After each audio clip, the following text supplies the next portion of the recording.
We start with desperate Republicans. Boy, they're desperate. Howard Fineman's an MSNBC political analyst and the Huffington Post Media Group editorial director, and Joan Walsh is Salon.com editor-at-large. I want to start with the big crying story that hasn't been quite told.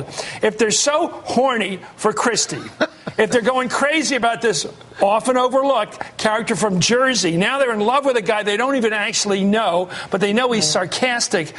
Doesn't that tell you they're crying in their sleep, that these people, can't get no satisfaction? They hate the list they've been given.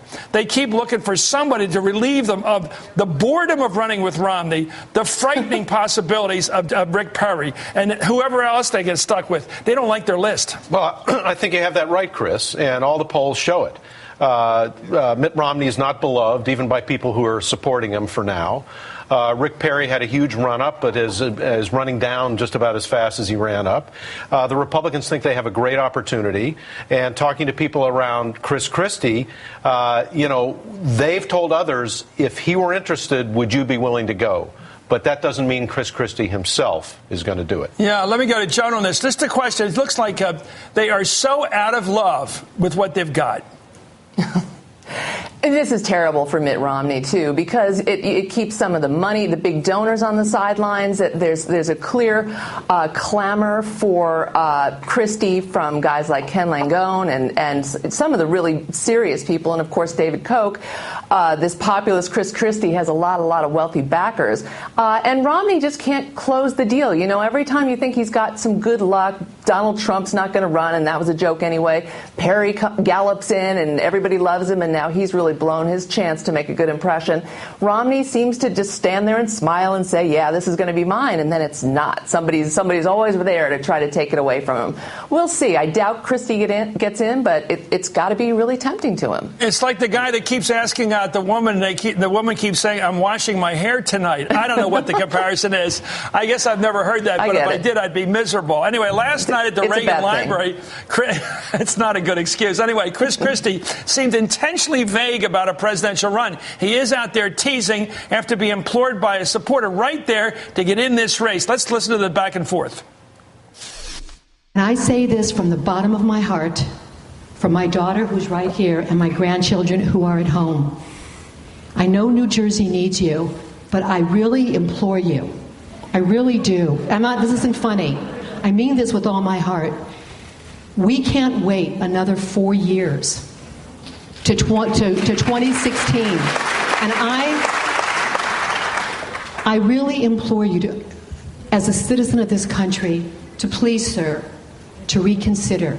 That heartfelt message you gave me is also not a reason for me to do it. That reason has to reside inside me.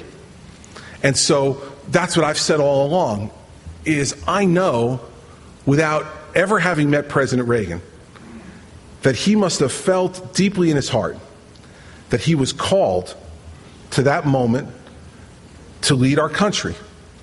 And so my answer to you is just this. I thank you for what you're saying, and I take it in, and I'm listening to every word of it and feeling it too. Wow, this is getting to be high drama here. NBC's political unit reports, by the way, in First Street. You are chuckling. Anyway, I knew those crocodile tears weren't for real a minute ago there, Joan, about the troubles and tribulations of the right-wing money machine. Anyway, a Republican close to Christie told First Street here that you could interpret those words we just heard as him reconsidering. Howard, he looks like, here he is at the Reagan Library giving a speech on American exceptionalism at the request of our friend Nancy Reagan. I think she might have been in the first row. He looked to be looking down at her. He really wants to be out in the front ring being asked. Well, Chris, if you watched the speech or read the speech, that was a campaign speech. Now, it was tailored for a specific spot, which is the Reagan Library, but what better spot for a Republican to tailor a campaign speech for than that? He gave several paragraphs in there of explaining why he thought his record in New Jersey was the kind that would save the country, if not the world. Everything in that speech was the campaign announcement, except for the line, and therefore, I'm running. Right. Now, as I said, talking to people around him, some guys who worked for him in the last governor's race, close people around him have said, would you be available if he were to decide to do it? Now, that was last night. My reporting today is nothing's happened today. He's out there raising money for the New Jersey party in California. He's having a party in Beverly Hills to raise money for the New Jersey party. He's in Missouri. He's in Louisiana. He's moving around the country in a way that leaves open the possibility still. By the way, Joan, go ahead, Joan, your thought. Well, he's got to be careful not to start. We're comparing him to Sarah Palin, but that comparison is going to start to stick if he doesn't make a decision. I sat here and listened to that answer, and that woman was it was a cry from the heart, and there have been other cries from the wallet, and he's hearing a lot of this. He's either got to shut it down or do it. I think it's going to start to be a little bit annoying to Republicans that he's basking in the spotlight. He loves it, but he's hurting the party at a certain point. Joan, let's go to your point. Here it is. Last night, Christie referred supporters to a video mashup. In other words, a collage of all his statements. It was on Politico. If you want to know whether he'll run for president, here's part of his answer. Let's listen. No way. Gonna run? No, not going to happen. You're still saying categorically not running. No, I'm not running. I'm 100% certain I'm not going to run. I don't want to run. I don't feel like I'm ready to run. First, you have to have in your heart, you got to want it more than anything else. More than anything else. I don't want it that badly. You have to believe in your heart and in your soul and in your mind that you are ready. And I don't believe that about myself right now. You have to believe, as I've said before, in your heart and in your mind that you're ready. And I don't believe that I am. Well, Sarah Palin says she's still deciding on a presidential run on last night's On the Record with Greta Van Susteren. Let's listen. I'm going to keep repeating, though, Greta, through my process of decision making with my family and with my close friends as to whether I should throw my name in the hat for the GOP nomination or not for 2012. Is a title worth it? Does a title shackle a person? Are they someone like me who's maverick? I do go rogue and I call it like I see it and I don't mind stirring it up. Somebody like me, is a title and is a campaign too shackling? Does that prohibit me from being out there, out of a box, not allowing handlers to shape me? You know what it sounds like? You get into shackle and that weirdness and all this handlers. She's basically saying her choice is whether to be Annie Oakley out there, sort of a popular Western cultural figure, or someone who's running for office. But she acts like she'll never win because she says it's just a title. Right. We're talking about running for president to win, and she still sees it as some sort of derby you enter for fun, and you get a lot of attention, Howard. Well, I think her comment shows her own belief in the implausibility of winning and her ever being president. So she wouldn't be shackled to the presidency. Presumably, she'd want the presidency. Yeah, you would think. Right. Joan, your thoughts on this? Why would she talk about shackles and a title? The presidency, ladies and gentlemen, is not a title. It's an amazing role in the world. Why does she use that word? Because she doesn't really want it, and she knows she's not ready. She should be honest like Chris Christie.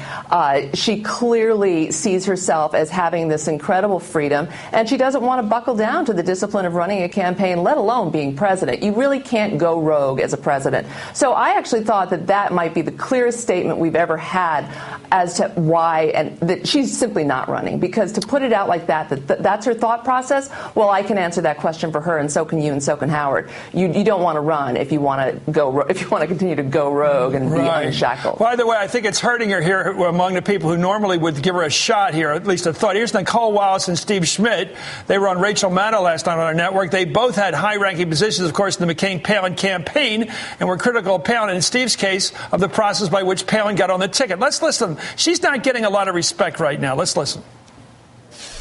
I think that there have been failures in the vice presidential vetting process, and I was involved in one of them. My advice for anyone, but particularly for her, and she has a whole nest of problems that would, that she'd have to confront. But the first one would be to resist her most partisan and most polarizing instincts, because that would make her the wrong candidate for the moment. Does she have anything to offer beyond that? Look, I was inspired by her to write a book about someone who was cuckoo for Cocoa Puffs, so don't ask me. So in other words, she says, let me go to you, Joan, first. She was cuckoo for Cocoa Puffs. She's basically saying she's a ditz, I guess. And the question is, why are these people now coming out of the woodwork and trashing her more openly, like Steve Schmidt's more open now? Because she's played this too long?